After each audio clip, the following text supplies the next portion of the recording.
Shalom, que Dieu nous bénisse.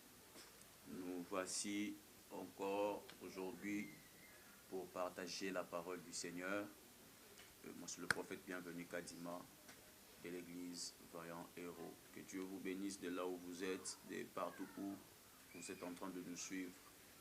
J'aimerais prier avant de commencer. Seigneur, bénis ces moments. Édifie-nous par ta parole. Il est écrit au moment de l'ère d'être, tu envoies ta parole et ta parole est guérie. Fais-nous du bien au travers de ta parole. Au nom de Jésus. Amen. Nous allons prendre nos Bibles dans le livre de Genèse, chapitre 28. À partir Genèse, chapitre 28. À partir du 8e verset, j'ai lu au nom de Jésus. La Bible déclare: Ésaü comprit ainsi que les filles de Cana déplaisaient à Isaac son père, et Ésaü s'en alla vers Ismaël. Il prit pour femme outre les femmes qu'il avait Mahalat, fille d'Ismaël, fils d'Abraham et sœur de Nebajot. Jacob partit de Beth-Sheba et s'en alla à Charan. Il arriva dans un lieu où il passa la nuit, car le soleil était couché. Il prit une pierre dont il fit son cheveu, et il se coucha dans ces lieux-là. Il eut un songe. Voici une échelle était appuyée sur la terre, et son sommet touchait au ciel. Et voici les anges de Dieu montaient et descendaient par cette échelle. Et voici l'Éternel se tenait au-dessus d'elle, et il dit: Je suis l'Éternel, le Dieu d'Abraham, ton père, et le Dieu d'Isaac. La terre sur laquelle tu es couché, je la donnerai à toi et à ta postérité. Ta postérité sera comme la poussière de la terre. Tu t'étendras à l'Occident et à l'Orient, au septentrion et au Midi. Et toutes les familles de la terre seront bénies en toi et en ta postérité. Voici, je suis avec toi. Je te garderai partout où tu iras. J'aimerais que tu retiennes ça bien. Je te garderai partout où tu iras. Je te ramènerai dans ces pays. J'aimerais que tu écrives, tu notes avec ça aussi. Je te ramènerai dans ces pays. Car je ne t'abandonnerai point. Souligne ça aussi. Je ne t'abandonnerai point. Que je n'ai exécuté ce que je t'ai dit. Nous allons reprendre le verset 15. Voici, je suis avec toi. Je te garderai partout où tu iras. Et je te ramènerai dans ces pays. Car je ne t'abandonnerai point, que je n'ai exécuté ce que je te dis. Jacob s'éveilla de son sommeil et il dit: Certainement l'Éternel est en ces lieux, et moi je ne le savais pas. Il eut peur et dit que ce lieu est redoutable.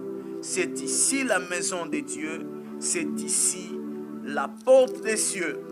Et Jacob se leva de bon matin, il prit la pierre dont il avait fait son cheveu, il la dressa pour monument et il versa de l'huile sur son sommet.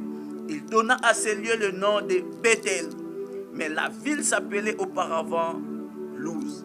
Jacob fut élevé en disant: Si Dieu est avec moi et me garde pendant ce voyage que je fais, s'il me donne du pain à manger et des habits pour me vêtir, et si je retourne en paix dans la maison de mon père, alors l'Éternel sera mon Dieu. Nous allons prendre encore une deuxième lecture. Nous sommes dans Actes des Apôtres. Nous sommes dans le Nouveau Testament. Actes des Apôtres. Actes des Apôtres. Actes des Apôtres. Il y a une lecture merveilleuse que nous allons faire là-bas. Actes des Apôtres 27, à partir du verset 21, la Bible déclare: On n'avait pas mangé depuis longtemps, alors Paul se tenait au milieu de leur dit: Ô homme, il fallait m'écouter et ne pas partir de Crète, afin d'éviter ces périls et ces dommages. Maintenant, je vous exhorte à prendre courage, car aucun de vous ne périra, et il n'y aura de pertes que celle du navire. Un ange du Dieu à qui j'appartiens et que je sers m'est apparu cette nuit. Un ange du Dieu à qui j'appartiens et que je sers m'est apparu. Bien-aimés frères et sœurs, j'aimerais nous parler d'un thème, les dieux à qui j'appartiens. J'aimerais dire à quelqu'un que tu appartiens à un Dieu.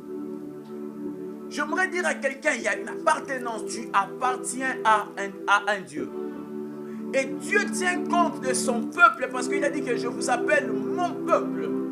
Vous êtes mon peuple. On appartient à un Dieu. Avant, nous étions rejetés, mais par la mort et la résurrection de Jésus-Christ, nous sommes réconciliés avec Dieu. Nous appartenons à Dieu. Ce Dieu-là, c'est notre papa. C'est pourquoi, lorsque dans le livre de Jean chapitre 20, lorsqu'il est apparu à Élisabeth et à Marie de Magdala, il dit, je ne suis pas encore monté vers mon Dieu, votre Dieu, vers mon Père, votre Père. Nous avons un Dieu qui se tape la poitrine en disant que je suis votre Dieu. Nous appartenons à un Dieu. Et nous n'appartenons pas à une tribu. Nous appartenons à un Dieu qui est au-dessus de toutes choses. C'est ça la joie de mon cœur. C'est ça ma fierté. Quand je marche, je sais que j'appartiens à un Dieu. Bien-aimés frères et sœurs, tu paies là où tu es là, tu n'as pas d'argent. Mais ce qui est bien pour toi, tape dans la poitrine, dis que tu as un Dieu. Parce que la présence de Dieu dans ta vie n'est pas manifestée seulement avec le bien matériel. La présence de Dieu peut se manifester dans ta vie avec une paix intérieure, avec une tranquillité. Parce que lorsque tu appartiens à un Dieu, il est réellement ton Dieu. Écoute ce qui se passe. Un homme dans la Bible, du nom de Jacob. Jacob a eu la bénédiction de son frère. Son père Isaac le bénit. Il va maintenant pour aller chez Laban. La Bible dit qu'il arrive quelque part où il fait fatigué de ce voyage. Il veut se reposer. Pendant la nuit, il fait une vision. Il voit l'échelle. La Bible dit ceci. L'Éternel lui dit, j'aime ce que nous avons lu à Genèse 28, le verset 15. Il dit, je te garderai partout où tu iras. Il dit, car je suis ton Dieu. Dieu voulait dire à Jacob, maintenant là, tu n'appartiens plus à Isaac, tu m'appartiens. Partout où tu partiras, la bénédiction d'Isaac ne peut pas arriver, mais moi j'arriverai. Moi je serai avec toi. Partout où tu vas aller. C'est comme ça que Jacob se retrouve à la maison de Laban. Il arrive, il travaille 7 ans. Parce que vous connaissez l'histoire. Jacob a rencontré Rachel. Il a voulu épouser Rachel. Laban lui dit, tu dois travailler 7 ans afin d'épouser ma fille. Il travaille 7 ans. Laban change les choses. Il dit non, tu dois prendre d'abord Léa parce que la cadette ne peut pas se marier avant l'aîné. Jacob dit d'accord, je vais travailler encore 7 ans pour avoir Rachel. Il travaille encore 7 ans, il prend Rachel. Et après il travaille encore 6 ans pour le troupeau. Mais la Bible dit ceci. Il arriva un moment que les serviteurs de Laban et d'autres enfants de Laban commencent à regarder Jacob avec un mauvais œil. Pour dire qu'il s'est enrichi dans notre maison. Et Laban aussi est entré dans ce clic-là. Laban commence à combattre Jacob. La Bible dit un jour Jacob se leva de nuit pour fuir. Il prit ses femmes, ses enfants, ses troupeaux. Il fuit. Et ce jour-là, Laban se décide de poursuivre Jacob. Mais ce que j'aime, c'est que pendant qu'il poursuivait Jacob, la Bible dit ceci, que l'Éternel apparut à Laban. L'Éternel apparut à Laban. Il dit à Laban, hâte-toi de parler, ni en bien, ni en mal, à Jacob. Et pendant ce moment, Jacob ne connaît rien. Alléluia, ça j'aime. Laban a fait un plan contre Jacob. Jacob ne connaît pas. Laban se décide de suivre Jacob. Jacob ne connaît absolument rien. Mais pendant sa course, il rencontre le Dieu de Jacob. J'aimerais prier au nom de Jésus. Toi qui es poursuivi par les ennemis, Que l'Éternel et Dieu leur apparaisse au nom de Jésus. Qu'ils réalisent réellement que tu appartiens à un Dieu. Là-bas, tu feras du mal à celui qui a la bénédiction d'Isaac. Tu feras du mal à celui qui est sorti de ta sœur. Mais tu ne feras pas du mal à celui qui appartient à l'Éternel. J'aimerais dire à quelqu'un, tu appartiens à un Dieu. Pendant que Laban est en train de vivre avec Jacob dans sa maison, il est en train de juger Jacob, de voir Jacob comme tout le monde, en train de le faire souffrir, de l'accabler avec des travails. Jacob travaillait. Jacob était là, 1 année il travaille, 2 ans, 3 ans, 4 ans, 5 ans, 6 et puis 7 ans. Jacob là-bas commence à se jouer de lui. Il voit Jacob comme un simple travailleur. Mais il ne savait pas une chose, ça j'aime. Avant d'arriver dans la maison de Laban, Jacob est passé dans un lieu appelé auparavant Luz. Lorsque Jacob arrive, il fit une nuit là-bas. Il vit un songe. Le ciel est ouvert, il y avait l'échelle. Et cette échelle touchait le ciel.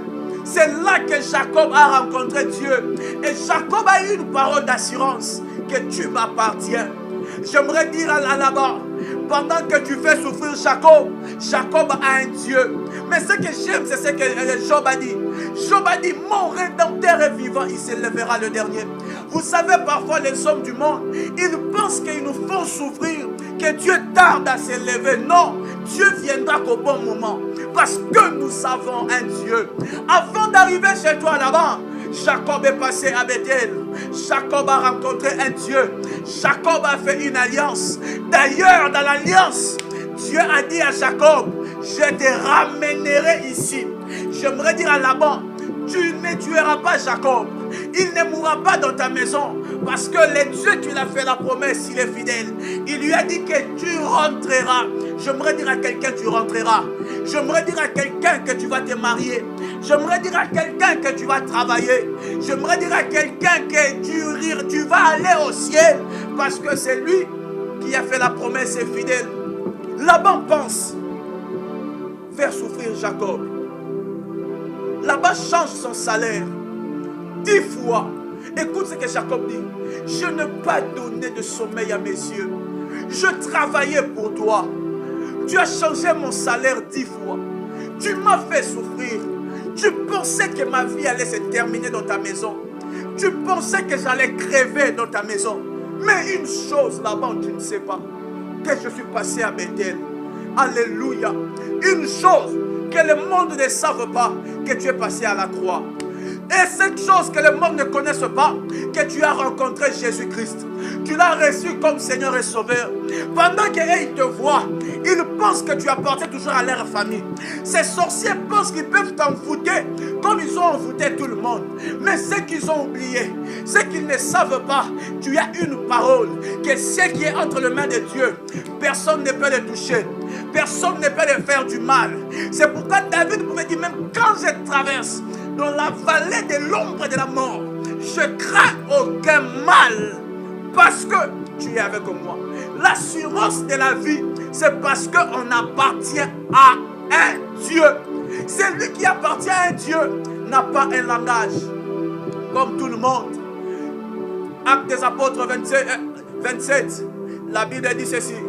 Alors que Paul, avec d'autres personnes en train de partir, la Bible déclare, il y a eu le vent, il y a eu la mer s'est levée. La Bible déclare, Paul se leva, il dit personne ne mourra. Pourquoi Paul tu dis ceci? Paul, nous sommes avec toi ici. Paul, tu ne sais même pas nager. Paul, tu n'as même pas d'armée. Paul, tu n'as personne ici. Pourquoi tu dis personne ne va mourir? Est-ce que tu vois la situation? Paul a dit une chose. L'âge de l'Éternel à qui j'appartiens m'est apparu. Alléluia. J'aimerais dire à quelqu'un, pendant que le monde parle du corona, pendant que le monde parle de la crise économique, toi tu diras que cette crise ne touchera pas ma famille. Cette maladie ne touchera pas ma famille. Parce que j'appartiens à un Dieu. Le Dieu à qui j'appartiens m'avait dit, aucun fléau, alléluia, aucun fléau ne t'arrivera. Aucune flèche n'atteindra ta tente. C'est lui qui a dit cette parole. Il est fidèle. Ce que je vois, c'est la réalité. C'est pas la vérité. La vérité, c'est la bouche de mon Jésus. Même quand les vents se lèvent, même quand la tempête s'élève, je sais une chose.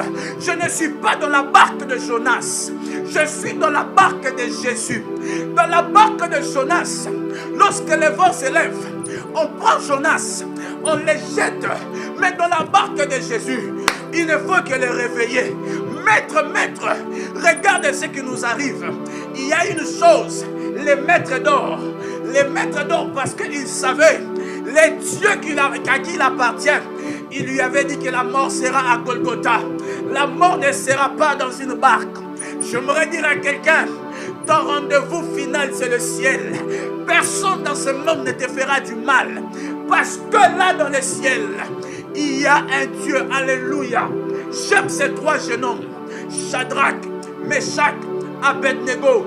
Il dit au roi Nebuchadnezzar, ô roi, vis éternellement. Nous n'allons pas adorer la statue. Nous savons une chose. Notre Dieu. Répète après moi, notre Dieu. Répète encore après moi, notre Dieu. J'aimerais que tu te tapes la poitrine, tu dis mon Dieu.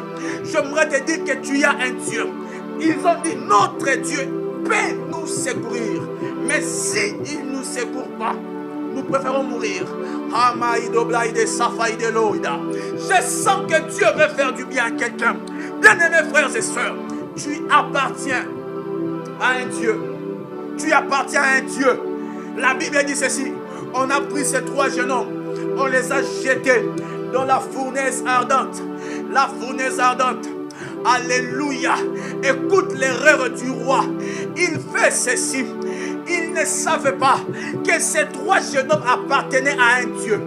Il boit, il chauffe la fournaise 7 fois. Or, les chiffres 7, c'est les chiffres de Dieu. Les chiffres de la perfection. Les chiffres de la totalité. Les chiffres du repos. Quand c'est le 7e jour qu'il s'est reposé. Les chiffres 7, c'est les chiffres de Dieu. Ils ont chauffé la fournaise 7 fois. Ils ne savaient pas. Ils étaient en train d'inviter Dieu. Ils étaient en train d'inviter Dieu. Là où il y a les chiffres 7, il y a Dieu. Dieu est venu. Il est assis calmement dans le feu avec le peuple, ces trois jeunes hommes qui lui appartenaient. J'aimerais dire à quelqu'un, quel que soit le feu, quelle que soit la fournaise ardente, n'aie pas peur. Tu appartiens à un Dieu. Tu appartiens à un Dieu. Job a dit ceci. Job a dit, mon Rédempteur est vivant. Mon Rédempteur est vivant. Nous appartenons à un Dieu. Je viens réconforter quelqu'un. Tu passes par des moments difficiles. Tu passes par des moments de pleurs. Le mariage, ça ne marche pas. Les ministères, ça ne marche pas. Mon frère, ma soeur, tu as un Dieu. Tu as un Dieu. Tu as un Dieu. Alléluia. Vous savez une chose. Nous avons un Dieu. Et son nom, c'est Ata El-Roi. Dis après moi, Ata El-Roi. Le Dieu qui entend et qui voit. Alléluia. Le Dieu qui entend et qui le voit. Il a vu et il a entendu. Le Dieu que nous appartenons, c'est un Dieu qui voit. Et c'est un Dieu qui entend. J'ai la joie dans mon cœur. Parce que mon Dieu s'appelle Ata El-Roi. Il voit et il attend. Il attend le bon moment. Enfin, d'agir. J'aimerais prier avec quelqu'un qui traverse par des moments compliqués. J'aimerais te dire, Ata El-Roi est ton Dieu. Il te voit et il t'attend. Prie avec moi. Père, au nom de Jésus. Ta fille, ton fils, traverse par le feu comme Shadrach, Meshach et Abednego. Il est faussement accusé comme Joseph dans la prison. Père, je prie que le Dieu de gloire, que tu te révèles, que tu témoignes ta présence, que tu lui dises que tu es avec lui. Tu ne l'abandonneras pas, tu ne vas pas le délaisser.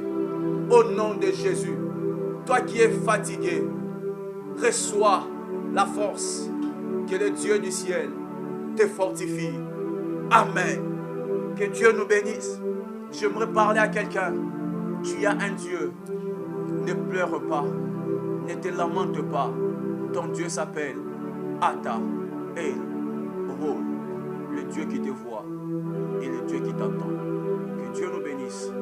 Bye bye.